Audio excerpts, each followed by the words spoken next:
Everyone, स्वागत है आप सभी का टीच मंत्रा के ऑनलाइन स्टडी प्लेटफॉर्म पर। हमारी आज की डेली करंट अफेयर की क्लास में हम डिस्कस करेंगे आज के बेहतरीन करंट अफेयर्स जो कि आपके सभी एग्जाम्स को टारगेट हम करते हुए आपके लिए बना के लाते हैं। हमारी टीम आपके लिए प्रिपेयर करती है। आज आपका 13 मार्च और इसके 24 घंटे के पिछले करंट अफेयर जो आपके मोस्ट इंपॉर्टेंट टॉप 10 आज आपके करंट अफेयर होंगे। टॉप 10, टॉप 5, टॉप 3, टॉप 7 हमारा कोई पर्टिकुलर नहीं है। 15 तक भी जा सकते हैं एक दिन में, 20 तक भी जा सकते हैं एक दिन में, आपके 3 भी हो सकते हैं। अनएक्सपेक्टेड है क्योंकि बात ये होती है कि जो मोस्ट इंपॉर्टेंट होते हैं वही हम करवाते हैं। बेवजह की चीजें ऐड करने की कोई जरूरत नहीं, ठीक है। बाकी अभी तक अगर आपने चैनल सब्सक्राइब नहीं किया तो प्लीज सब्सक्राइब करें, वीडियो लाइक नहीं किया तो लाइक करें और वीडियो को पूरा जरूर देखें, ठीक है। तो आज का जो हमारा पहला करंट अफेयर है उस पर डिस्कस करते हैं। आज हम डे 22 पे हैं और इस करंट अफेयर की क्लास का जो पीडीएफ है वो आपका वीडियो की लिंक की डिस्क्रिप्शन में दिया गया है। अगर वहां से ना डाउनलोड कर पाए तो आप हमारे टेलीग्राम ग्रुप पे जाएं, वहां पे आपको अभी नहीं, मंथ के लास्ट में, मंथ के एंड में जब हम आएंगे तो एक सिंगल पीडीएफ आपको पूरे मंथ का मिल जाएगा जिसमें पूरा एक महीने का करंट अफेयर होगा, ठीक है। और सिंगल वीडियो भी आपको मिलेगा जिसमें हम पूरे महीने के करंट अफेयर का रिवीजन करेंगे। तो इस तरीके से हम चीजें करते हुए चलेंगे। ये आपका ऑल एग्जाम्स को टारगेट करके है। ऑल एग्जाम्स, आपका कोई भी एग्जाम हो, ठीक है, यहाँ पे आप सारे करंट अफेयर्स को पढ़ सकते हैं। तो हमारा जो आज का पहला करंट अफेयर है उस पर बात करें अगर, तो पहला करंट अफेयर जो हमारा आज का है, पहला क्वेश्चन मोस्ट इंपॉर्टेंट है। मोस्ट इंपॉर्टेंट क्यों हो जाता है? क्योंकि ये डिफेंस से रिलेटेड क्वेश्चन हो जाता है। तो डिफेंस के क्वेश्चन आप एग्जाम में ज्यादा पूछे जाते हैं। तो आपका आज का जो क्वेश्चन है, AARC एंड इंडियन सिस्टम का जो बोला जाता है क्लाउज, दोनों में एक MOU साइन हुआ है। MOU क्या होता है? MOU मैं आपको पहले बता चुका हूं। MOU का मतलब होता है memorandum of understanding,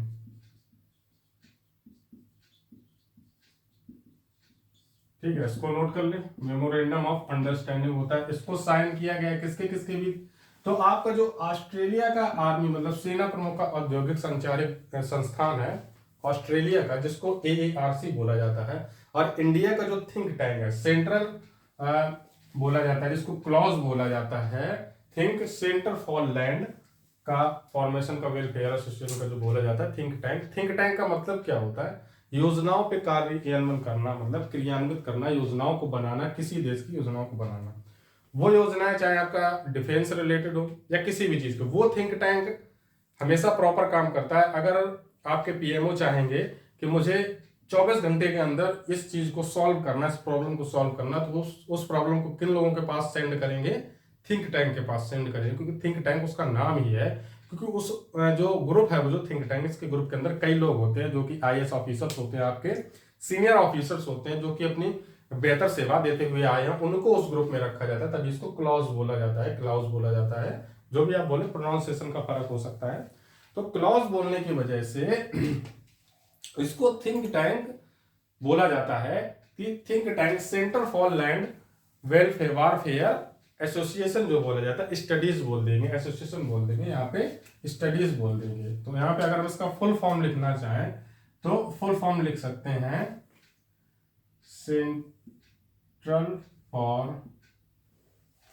central for land warfare studies, ये बोल सकते हैं, ठीक है, इसको ये बोला जाता है। और आपका जो ऑस्ट्रेलिया का बोल दिया जाता है, ऑस्ट्रेलियन आर्मी रिकॉग्नाइजेशन जो आपका औद्योगिक संस्थान हो जाते हैं वो ऑस्ट्रेलिया का। इन दोनों संस्थाओं ने एक MOU साइन किया है, समझौता किया। समझौते के अंदर क्या है? ये लोग अपना जो डिफेंस टेक्निक्स हैं उनको साझा करेंगे, उनको एक दूसरे से अदला बदली करेंगे, एक्सचेंज करेंगे, लिख सकते हैं यहाँ पे, ठीक है, एक्सचेंज करेंगे। तो ये इसीलिए इंपॉर्टेंट हो जाता है। ये आपका ऑस्ट्रेलिया से संबंधित है।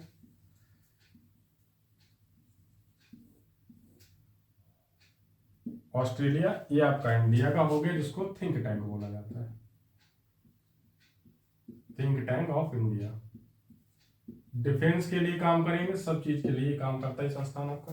तो दोनों संस्थाओं ने मिलकर आपका एक एमओयू साइन किया है, जिसके अंतर्गत ये अपने डिफेंस की जो टेक्निक्स हैं उनको एक दूसरे से साझा करेंगे, शेयर करेंगे। आपका मेन क्वेश्चन यही हो जाता है, ठीक है। तो AARC आपका ऑस्ट्रेलिया का है, और क्लाउस जो है centre for land warfare studies जिसको बोला जाता है, वॉरफेयर स्टडीज, तो ये आपका इंडिया का हो जाता है। तो इतना चीज अगर चाहें तो आप स्क्रीनशॉट भी ले सकते हैं, बाकी नोट्स तो आपको मिल ही रहा है। अगला आपका आता है जो क्वेश्चन है MSME हैकाथॉन। हैकाथॉन ये आपका आयोजन है जिसको इंडिया की तरफ से MSME मतलब मंत्री जो मैक्रो फाइनेंशियल बोला जाता है, फाइनेंस बोला जाता है, उसके अंतर्गत इस चीज को शुरू किया जा रहा है। तो MSME हैकाथॉन 2022। तो ये जो आपका MSME का हैकाथॉन है, इसको शुरू किया गया है इनोवेटिव स्कीम्स इसके अंदर रखी गई। इनोवेटिव स्कीम्स का मतलब क्या है? इनोवेटिव स्कीम्स में आपकी ऐसी कुछ स्कीम्स जिनको इसमें इंक्लूड करके बताया जा रहा है कि इन स्कीम्स को अगर MSME के अंतर्गत, माइक्रो बिजनेस फाइनेंशियल के अंतर्गत ऐड करते हैं, हम इकोनॉमी के अंदर ऐड करते हैं, तो उससे हमें फायदा मिलेगा और उन पे हम और अच्छी लागत के साथ इनकम को अवेलेबल करवा सकते हैं, इनकम ले सकते हैं, उनसे और हम अधिक कमाई कर सकते हैं। तो इसका अनावरण किसने किया है? तो आपके जो MSME के केंद्रीय मंत्री हैं नारायण, MSME के जो केंद्रीय मंत्री हैं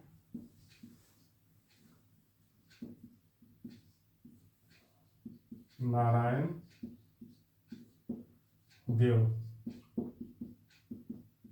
ये आपके MSME के केंद्रीय मंत्री हैं। इन्होंने इस चीज का अनावरण किया है, ठीक है, इस चीज का अनावरण। और इसके अंदर जो अगली चीज है, ये हैकाथॉन का क्वेश्चन हम पिछली बार भी कर चुके हैं, तो इसमें कुछ थोड़े चेंजमेंट्स है, क्योंकि कुछ करंट अफेयर ऐसे होते हैं जो आपके मंथ में न्यूज में हर बार आते रहते हैं, हर हफ्ते हर कुछ दिनों के बाद आते रहते हैं। इसमें हम गुप्त नवाचार के बारे में बात करेंगे। नवाचार मतलब न्यू आइडियाज के बारे में, जो सीक्रेट न्यू आइडियाज हैं उनके बारे में, शेयरिंग के बारे में बात करेंगे और उनको बढ़ावा देने की भी बात करेंगे। तो ये आपका डायरेक्ट क्वेश्चन यही है, आपसे यही पूछा जाएगा कि MSME हैकाथॉन 2022 का अनावरण किसने किया? तो केंद्रीय मंत्री नारायण देव जी ने किया है, ठीक है, ये आपका क्वेश्चन हो जाएगा। अगला जो आपका क्वेश्चन आता है वो ये है,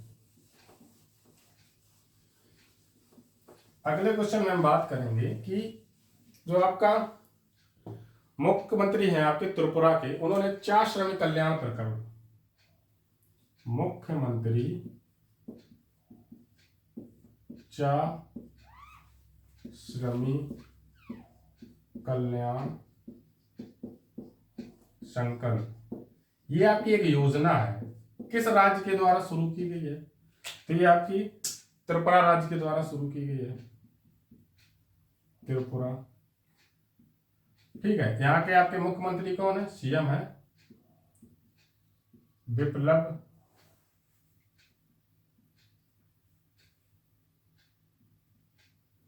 कुमार देव,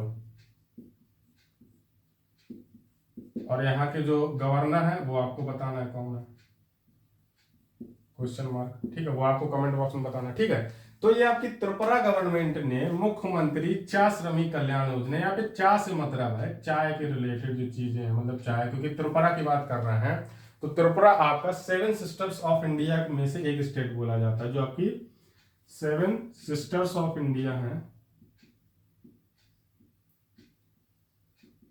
इसमें आपके 7 राज्य आते हैं, उसमें से त्रिपुरा भी आपका एक राज्य है। तो ये आपका पहाड़ी क्षेत्र पड़ता है। तो चाय की हम बागवानी की खेती कहाँ करते हैं? जहाँ पे हमारा पहाड़ी राज्य हो, थोड़ा वैसा एरिया हो जहाँ पे पानी को पानी रुके ना, लेकिन पानी बराबर वहाँ पे हो, बारिश हो और पानी रुक ना पाए वहाँ पे, क्योंकि चाय की खेती के लिए पानी तो बहुत जरूरी है, लेकिन वो रुकना नहीं चाहिए, बराबर उसको मिलना चाहिए। तो आपका त्रिपुरा हो गया। बाकी उस टाइप उधर के स्टेट्स हैं, वहाँ पे हम चाय की खेती करते हैं। तो त्रिपुरा के जो आपके मुख्यमंत्री, इन्होंने इस योजना को शुरू किया, मुख्यमंत्री 4 श्रमिक कल्याण विकल्प, ये चाय से रिलेटेड है। तो इसके अंदर क्या टारगेट रखा गया है? इसके अंदर गवर्नमेंट ने, त्रिपुरा गवर्नमेंट ने 85 करोड़ रुपए का इन्वेस्टमेंट करेगी, 85 crore investment by state government, SG मतलब स्टेट गवर्नमेंट, ठीक है, शॉर्ट फॉर्म में चीजें सीखे। और इसके अंदर लगभग आपके 7,000 श्रमिकों को शामिल किया जाएगा, शामिल किया जाएगा। ये हो गया है ना। फिर इसके बाद आपका अगला आ जाता है कि यहाँ पे इन श्रमिकों में 75%, 75% ऑफ वुमेन्स शामिल रहेंगी। ये भी बात की अनाउंसमेंट की गई है, और इसका जो अनाउंसमेंट किया गया वो वुमेन्स डे के दिन, वुमेन्स डे को देखते हुए इन चीजों को अनाउंसमेंट किया गया है। तो ये सारी चीजें आपकी हो गई। त्रिपुरा सीएम बिप्लब कुमार देव, गवर्नर आप बताएं, और आपकी कैपिटल भी बताएं त्रिपुरा की, ठीक है। तो ये चीज आपकी हो जाएगी। इसके बाद अगर हम चलें अगले क्वेश्चन पे, अगला क्वेश्चन आप देखना चाहें तो अगला क्वेश्चन हमारा है प्रभा नरसिम्हन। प्रभा नरसिम्हन एक महिला है, कौन है?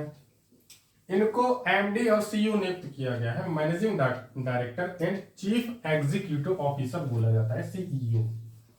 तो किस कंपनी का बनाया गया है? सुबह आप उठते हैं, ब्रश करते हैं, मंजन करते हैं, तो ज्यादातर किस कंपनी का करते हैं? कोलगेट का। तो प्रभा नरसिम्हन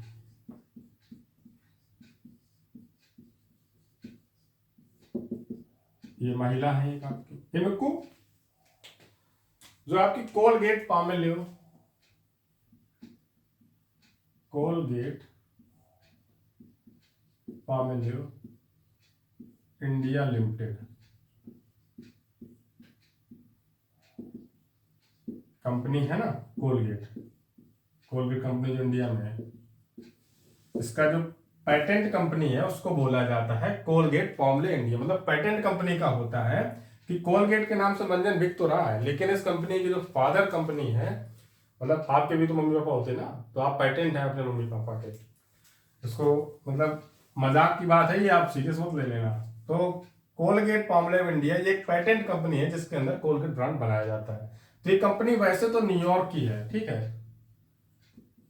मतलब यूएस की कंपनी है, विदेशी कंपनी है, लेकिन इसको इंडिया में आज से 80 साल पहले डाला गया, मतलब तब 1937 में, फाउंडेड इन 1937, ठीक है।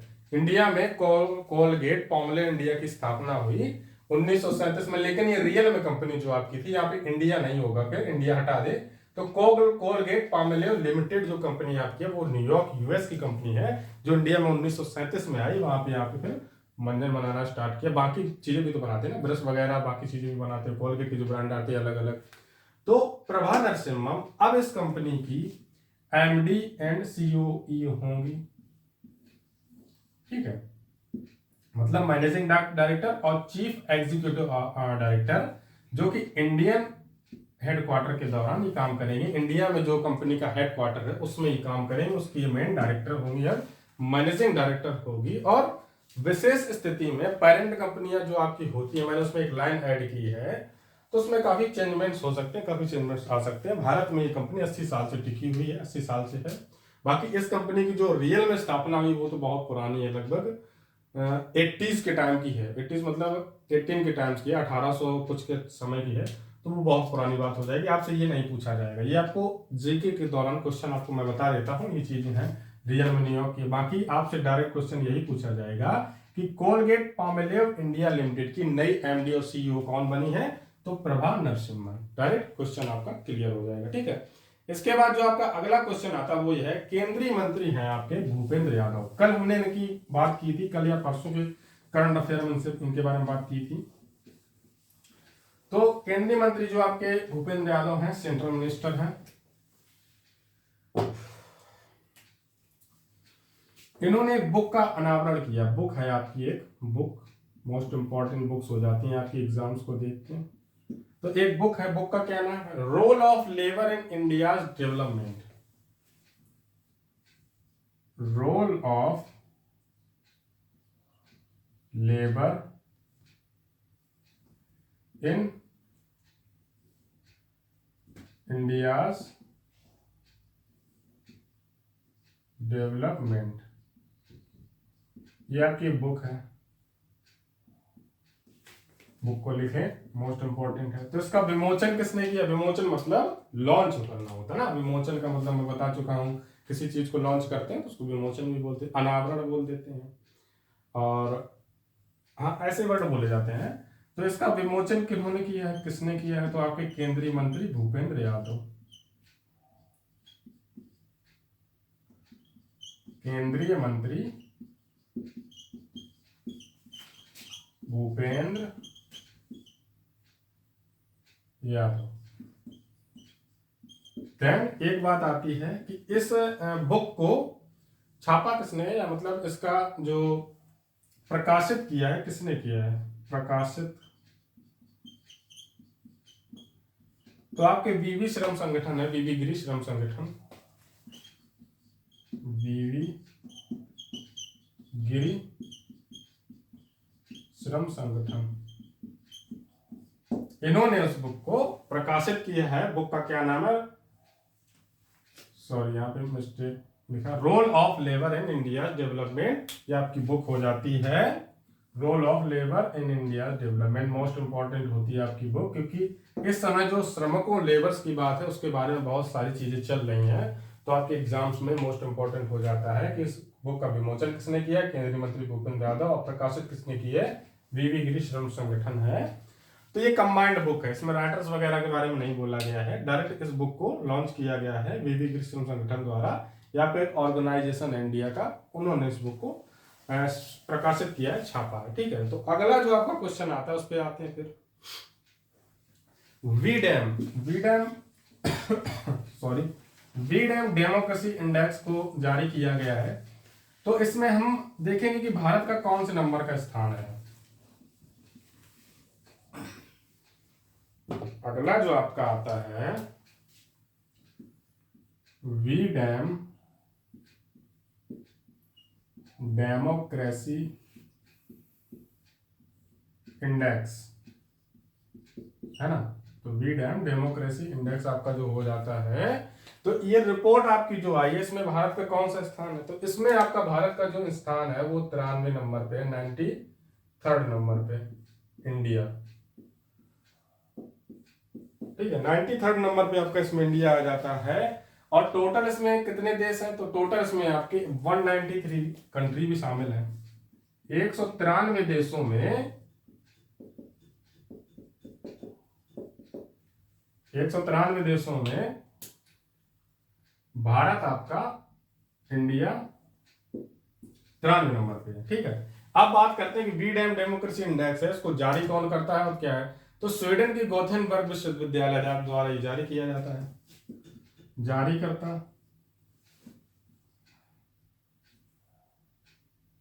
और बहुत मिस्टेक हो गई, जारी करता है जो आपके स्वीडन के गोथेनबर्ग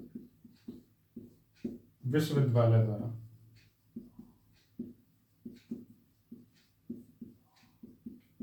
तो जारी करता आपसे पूछ लिया जाए तो ये हो जाएगा। ठीक है, एक तरीके से और आपसे पूछ सकता है कि लिबरल डेमोक्रेटिक इंडेक्स, जिसको इसका शॉर्ट फॉर्म बोल देते हैं स्वीडन, इन्होंने एक नाम और रख रखा है कि लिबरल डेमोक्रेटिक इंडेक्स। वीडैम डेमोक्रेसी तो आपका है ही, लेकिन liberal democratic index, Hindi English एक ही है, दोनों तरीके से लिख सकते हैं आप। इंग्लिश में भी यही लिखा जाएगा लिबरल डेमोक्रेटिक, तो इसको एलडीआई बोल दिया जाता है।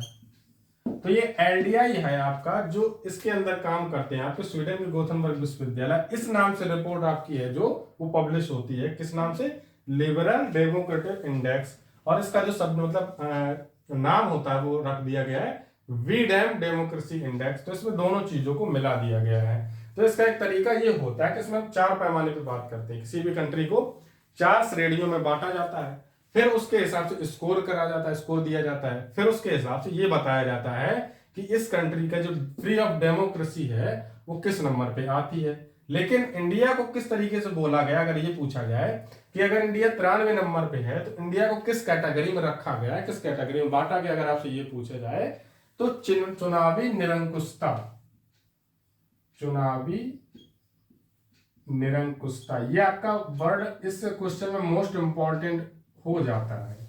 क्यों हो जाता है? क्योंकि यहाँ पे हम इंडिया की बात कर रहे हैं, तो आपसे क्वेश्चन ऐसे भी पूछेगा कि वीडम डेमोक्रेसी इंडेक्स में भारत को किस कैटेगरी में रखा गया, तो आपके ऑप्शन में दिया होगा चुनावी निरंकुशता या फिर स्वतंत्र निरंकुश, ऐसा मतलब डिफाइन करके आपसे बोला जाएगा।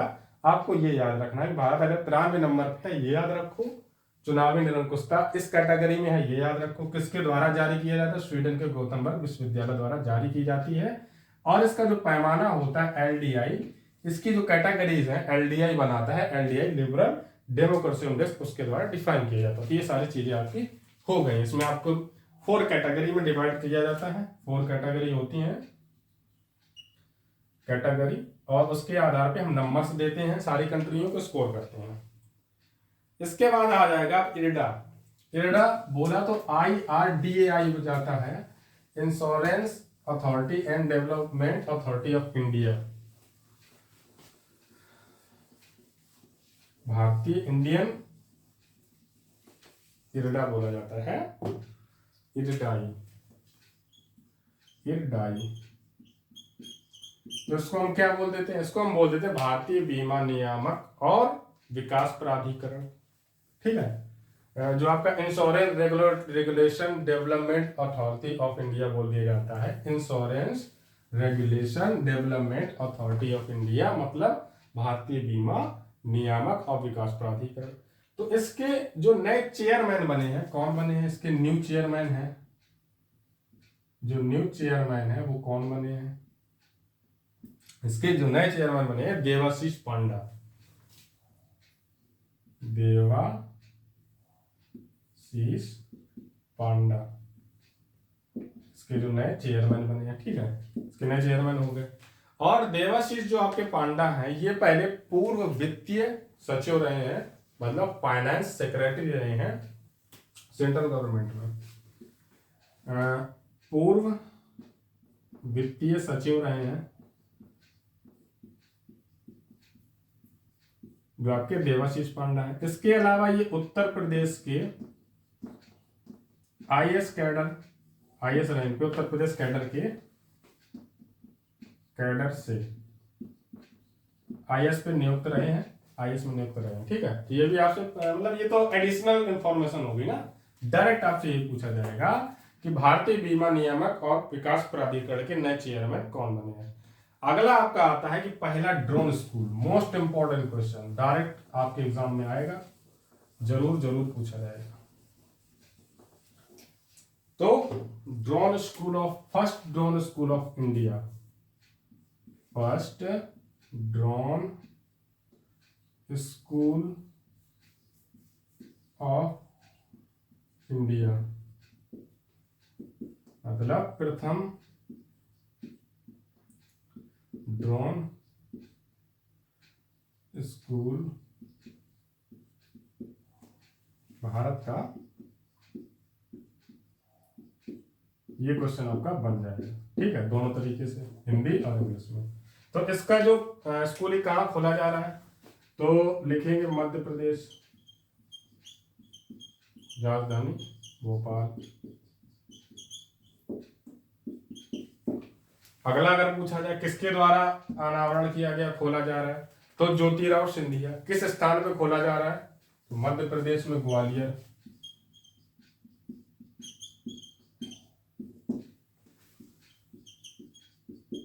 ज्योतिरादित्य सिंधिया बीजेपी गवर्नमेंट में शामिल हो चुके हैं ये। तो इनके बारे में सुना होगा, काफी पॉपुलर रहे काफी पिछले टाइम में। और कुल कितने स्कूल खोले जा रहे हैं, तो कुल 5 स्कूल खोले जा रहे हैं, कुल 5 स्कूल। इसमें से एक आपका ग्वालियर में खोला जा रहा है, 4 और हैं, कहाँ कहाँ पे आपका और जगहों में खोला जा रहा है। भोपाल है, आपकी जो फेमस जगह है मध्य प्रदेश में, वहां सब जगह खोला जा रहा है। तो मोस्ट इंपोर्टेंट आपका क्वेश्चन ये हो जाता है, क्योंकि ये फर्स्ट है ना, first drone school of India. क्योंकि ड्रोन जो आपकी है, अब तो इंडिया में इसकी गाइडलाइंस भी हैं और इसको 3 कैटेगरी में डिवाइड भी कर रखा है। 3 कैटेगरी में डिवाइड किया गया है। 3 जोन्स कैटेगरी, मतलब यहाँ पे जोन ऑफ ऑल लिखना, 3 जोन कैटेगरी। जोन कैटेगरी से मतलब ये है कि इसमें आपको एक रेड जोन में डिवाइड किया गया है, और येलो जोन में डिवाइड किया गया है ग्रीन जोन। ग्रीन जोन में आपको फ्लाई की परमिशन नहीं लेनी, मतलब अगर आपको ड्रोन उड़ाना है तो अगर आप ग्रीन जोन में रहते हैं, आपका घर ग्रीन जोन में है, तो आपको परमिशन किसी से लेने की जरूरत नहीं है। अब ग्रीन जोन कौन हो जाते हैं? ग्रीन जोन वो हो जाते हैं जहां पे कोई गवर्नमेंट की ऑफिसर्स की कोई बिल्डिंग नहीं है, कोई पुरातत्व विभाग की कोई बिल्डिंग नहीं है। जैसे आपको कोई एक बेसिक गांव हो गया, वहां पे कोई ऐसी चीज नहीं है जिसको अगर आप ड्रोन्स के जरिए ड्रोन वहां पे यूज करते हैं, सरकार को नहीं लगता है कि हमारे इस 100 किलोमीटर के इलाके में यहाँ पे मेरे लिए कोई भी ऐसी इंपॉर्टेंट चीज है जिसकी सीक्रेट जानकारी किसी दूसरे व्यक्ति के पास पहुंच सकती है, तो वो आपका ग्रीन जोन बोल दिया जाता है। लेकिन येलो जोन आपका आ जाता है कि कम, मतलब वहां पे कुछ चीजें ऐसी हैं कि सरकार उन पर प्रतिबंधित कर देती है। रेड जोन आपका बिल्कुल ही रेड जोन हो जाता है, जैसे आपका हो गया दिल्ली हो गया, राजपथ हो गया भवन, आप ताजमहल के पास ड्रोन आपको परमिशन चाहिए होगी, रेड जोन में आएगा। कितने भी आपकी पुरातत्व बिल्डिंगें हैं, वो जो ऐतिहासिक बिल्डिंगें हैं, कोई भी ऐसे स्थान जो आपके रेड जोन में बोले जाएंगे। जैसे आप कानपुर में रह रहे हैं, आप कहीं भी अपनी सिटी में भी रह रहे होंगे तो आपकी सिटी में भी रेड जोन्स होंगे। जैसे आपका बैंक का कोई हेड ऑफिस हो गया, कोई भी किसी भी ऐसी सरकारी संस्थान का हेड ऑफिस हो गया जो आपके घर के आसपास है, तो उस घर के एरिया का आसपास आपका घर भी उस एरिया में आ जाएगा। लगभग 15 से 17 किलोमीटर के अंदर का पूरा एरिया रेड जोन घोषित कर दिया जाता है अगर उस एरिया में कोई सरकारी बिल्डिंग होती है। तो ड्रोन को उड़ाने की ये आपकी पॉलिसीज हैं, ये आपको पता होना चाहिए, बेसिक है ना। तो first drone school of India, क्योंकि आपसे ऐसा भी क्वेश्चन पूछ सकता है जीके में कि ड्रोन को कितने कैटेगरी डिवाइड में जोन में डिवाइड किया गया है आपको फ्लाई करने के लिए, तो आपको 3 पता होना चाहिए, रेड, येलो, ग्रीन, ठीक है, तो ये आप पता होना चाहिए। अगला फिर आ जाते हैं क्वेश्चन हम अगले क्वेश्चन को अपडेट किया गया है ना कल आपके उस पे कम्युनिटी बॉक्स पे भी अपडेट किया गया होगा, टीम ने अपडेट किया होगा। तो अगला क्वेश्चन जो आपका है हंगरी कंट्री से रिलेटेड है। हंगरी कंट्री की कैपिटल क्या है?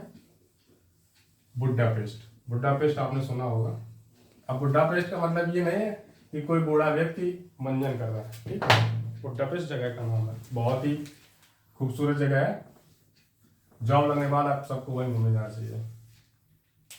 तो हंगरी जो आपकी कंट्री है, ये कंट्री हंगरी मतलब इसका नहीं, ये कंट्री भूखी है, हंगरी कंट्री का नाम है, ठीक है। तो यहाँ पे आपका फर्स्ट फीमेल प्रेसिडेंट बनी है in history, first female president कौन बनी है? Novak Katalin. फर्स्ट नेम और लास्ट नेम का फर्क होता है, कैटलिन नोवाक बोला जाएगा, लेकिन उनका जो नाम पूरा होगा नोवाक कहते हैं। जैसे आप, हमारा नाम होता है, आपका नाम है किसी हमारे इंडिया में, फर्स्ट नेम और लास्ट नेम का डिफरेंस होता है, लेकिन विदेशों में क्या होता है कि जैसे किसी का नाम है, इन्हीं के नाम को हम एक एग्जांपल ले लें, जैसे तो कैटलिन नोवाक, तो अगर इनके नाम को प्रिंट किया जाएगा, कहीं छापा जाएगा, तो इनके नाम को बोला जाएगा नोवाक कैटलिन। ये इनका लास्ट नेम हो गया, ठीक है, ये इनका फर्स्ट नेम हो गया। तो होता क्या है कि विदेशों में लास्ट नेम को पहले बोला जाता है और फर्स्ट नेम को बाद में बोला जाता है। तो अगर आपसे ये कोई ऐसे भी पूछ ले कि नोवाक कैटलिन है, तब भी आपका सही होगा, कैटलिन नोवाक तब भी। जैसे आपका नोवाक जोकोविक, ठीक है, तो नोवाक उनका नाम है, नोवाक जोकोविक, जो आपके जो खेलते हैं ना, वो क्या बोला जाता है उसको, अरे देखो याद नहीं आ रहा, बैडमिंटन जो खेलते हैं, बैडमिंटन में इसको बोलते हैं टेनिस खेलते हैं, सॉरी टेनिस खेलते हैं ना, तो उनका नोवाक जोकोविक नाम है। तो जो जोकोविक नोवाक उनका नाम असली बोलेंगे हम, नोवाक जोकोविक, आगे पीछे नाम कर देते हैं, लास्ट नेम फर्स्ट नेम। जैसे आपका किसी नाम का हो जाता है राधेश्याम, या कुछ भी नाम हो जाए आपका, उनका नाम हो, तो नाम लास्ट नेम को पहले बोलेंगे और जो फर्स्ट नेम है उसको बाद में बोलेंगे। तो कैटलिन नोवाक आपकी first female president of Hungary बनी है। हंगरी की जो कैपिटल हो जाती है वो आपकी बुडापेस्ट, और यहाँ की जो करेंसी है हंगेरियन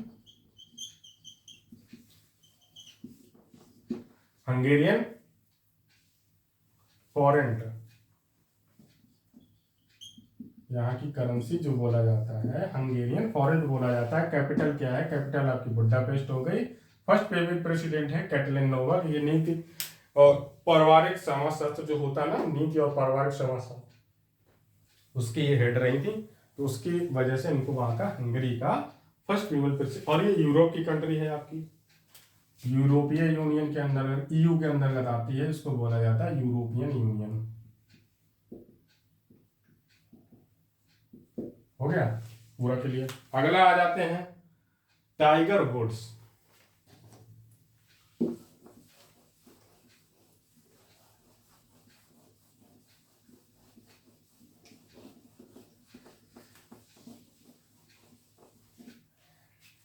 नेक्स्ट क्वेश्चन आता है आपका टाइगर वुड्स। सुनने तो होंगे ही नाम, बॉलीवुड के टाइगर श्रॉफ नहीं है ये, टाइगर वुड्स एक गोल्फर है। गोल्फर देखा ना, गोल्फर गोल्फ खेलते हैं ना ऐसे, वो बॉल मारा जाता है, फिर जाके 2-3 किलोमीटर जाओ, फिर वहां मारो जाके, मतलब दुनिया की सबसे बोरिंग गेम, लेकिन सबसे पैसे वाला गेम। ये सबसे दुनिया का बोरिंग गेम भी है और सबसे ज्यादा पैसे वाला खेल भी है। फुटबॉल से भी ज्यादा, फुटबॉल को फर्स्ट नंबर बोला जाता है, लेकिन फुटबॉल से भी ज्यादा है। तो टाइगर वुड्स जो आपके हैं, ये दुनिया के बेस्ट गोल्फर बोले जाते हैं। इन्होंने लगभग 11 टाइम्स एलपीजीए लीग ऑफ, जो एलपीजीए लीग बोला जाता है, ये गोल्फ की लीग होती है। जैसे आपका आईपीएल हो जाता है, क्रिकेट वर्ल्ड कप आईसीसी का हो जाता है, तो एलपीजीए की 11 टाइम्स इन्होंने जो लीग है उनको जीता है। 11 बार इन्होंने इस लीग को जीता है, और इसी वजह से वर्ल्ड के वर्ल्ड्स बेस्ट गोल्फर इनको बोला जाता है। ठीक है, तो इनको चुना गया है, world golf hall of fame में शामिल किया गया है। World golf hall of fame में इनको शामिल किया गया है। इसकी स्थापना कब हुई थी? इसकी स्थापना आपकी हुई 1998 में, 1998 में। 1998 में कब हुई है? 19 मई 1998, 90 मई हो गया। इसके बारे में पता चल गया। टाइगर वुड्स मोस्ट इंपॉर्टेंट हो जाता है कि किस व्यक्ति को world golf hall of fame में शामिल किया गया है। तो आपसे क्वेश्चन पूछा जाए तो क्या आंसर होगा? Tiger Woods. ठीक है, तो इसी के साथ आपके जो आज की मोस्ट इंपॉर्टेंट करंट अफेयर्स है उनको मैंने डिस्कस कर लिया, सॉल्व करवा दिया। बाकी ऐसे ही आप रोजाना मॉर्निंग करंट अफेयर क्लास देखते हैं, जो आप प्यार हमारी मॉर्निंग करंट अफेयर्स की क्लासेस को दे रहे हैं, ऐसे ही बनाए रखें। टीच मंत्रा फैमिली को आपने जो सपोर्ट दिया है, जो चीजें आपने हम लोगों को रिस्पॉन्स दिया है, वो रिस्पॉन्स आपका सराहनीय है, बहुत ज़्यादा सराहनीय है। इन वन मंथ हमने लोगों ने बहुत ही तेजी के साथ ग्रो किया, काफ़ी चीज़ें आपके लिए प्रोवाइड करवाएं, सब चीज़ें हैं। बाकी टाइम के साथ हम कोर्सेज आपके लिए, इस मंथ आपके सारे कोर्सेज स्टार्ट हो जाएंगे। मार्च मोटिवेशन जो हमारा महीने को हमने डिफाइन किया, डेफिनेशन रखिए मार्च मोटिवेशन नाम से, तो चीज़ें आपकी अच्छी हो जाएंगी, सारे कोर्सेज हमारे चालू हो जाएंगे। अप्रैल से हम लोगों का प्रॉपर एक शेड्यूल, हर चीज़ बिल्कुल परफेक्ट होगा, सारी क्लासेस आपकी चलेंगी। और आपका बोर्ड से निडर जो बैच है आपका 1-2 दिन में, 3 दिन में, 4 दिन के बाद अनाउंस हो जाएगा। उसकी क्लासेस आपकी होली के बाद स्टार्ट हो जाएंगी। सीटेट का बैच आपका अनाउंस हो ही चुका है, उसकी भी डेमो क्लासेस आपको मिलने वाली है 1-2 दिन में। यूपी टेट का बैच भी आपका अनाउंस है, उसकी भी डेमो क्लासेस मिलने वाली हैं। तो ये सारी चीज़ें आपको होने वाली है। लेकिन एक चीज़ और है आपकी कि जीके और जीएस का जो आपका पोर्शन है वो सुपर टेट का है, वो तो आपका अलग चलेगा, सुपर टेट का आपका अलग चलेगा, उसको आपके डिफेंस कोर्सेज से मतलब नहीं है। लेकिन यूपी पुलिस और लेखपाल और वीडियो, मतलब यूपी पुलिस और लेखपाल तक का मेन फोकस इस टाइम हमारे कोर्सेज में है, क्योंकि इन दोनों बैचेस की वैकेंसीज 100% श्योर है कि आपको 3 से 4 महीने में देखने को मिल जाएंगे। और सीटेट आपका, सीटेट तो आना ही आना है, तो सीटेट हमारी प्रायोरिटी लिस्ट पे फर्स्ट नंबर पे है। और लेखपाल वीडियो और लेखपाल और यूपी पुलिस, वो भी आपकी प्रायोरिटी लिस्ट में हमारे ऊपर बिल्कुल है। तो उस बैच के कंबाइंड रूप में आपके लिए कि यूपी स्पेशल की सीरीज आपकी चलाई जाएगी, जिसको आपसे कम्युनिटी में मैं क्वेश्चन पूछूंगा कि उसको किस सर के द्वारा आप पढ़ाना चाहते हैं। उसमें होगा क्या, उसमें सिर्फ एमसीक्यू क्वेश्चन होंगे, या तो 30 या फिर 50, इसके 50 से ज्यादा नहीं, 30 करेंगे या फिर 50 करेंगे। तो उसमें होगा क्या, वो सीरीज आपको यूपी स्पेशल नाम से मिलेगी, और सिर्फ आपको सैटरडे और संडे को मिलेगी 2 दिन। 2 दिन क्यों? या तो हम उसमें 50-50 क्वेश्चन दोनों दिन के लिए रखेंगे, तो एक वीक में हमारे पास टाइम भी होगा, तो हम क्वेश्चन प्रिपेयर कर लें। तो वहां से आपको ये बेनिफिट मिल जाएगा, आपका यूपी पुलिस का एग्जाम में जो जीके आती है और आपके लेखपाल के एग्जाम में जो जीके आती है, वहां से आपकी पूरी जीके कवर हो जाएगी। और वो सीरीज उन बच्चों के लिए भी बेनिफिशियल होगी जो सुपर टेट का एग्जाम देने जा रहे हैं, यूपीएसआई का एग्जाम देने जा रहे हैं, जो वीडियो एग्जाम देने, क्योंकि यूपी एग्जाम से रिलेटेड है तो यूपी स्पेशल आपको पढ़ना ही पढ़ना पड़ेगा, ठीक है।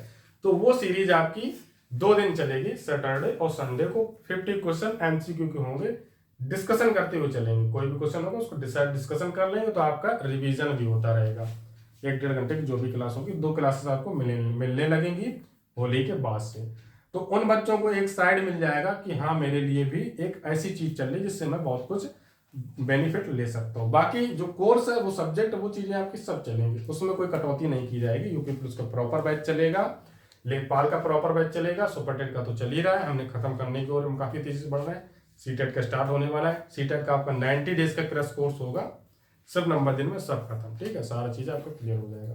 बाकी और भी हम इंप्रूवमेंट कर रहे हैं आपके लिए और बेहतर। बाकी आज का दिन आपका शुभ रहे, अच्छा रहे, यही मैं आशा करता हूँ। अपना ख्याल रखें, अपने माँ बाप का सबका ख्याल रखें, और ऐसे ही बेहतर आगे बढ़ते रहें। Good bye.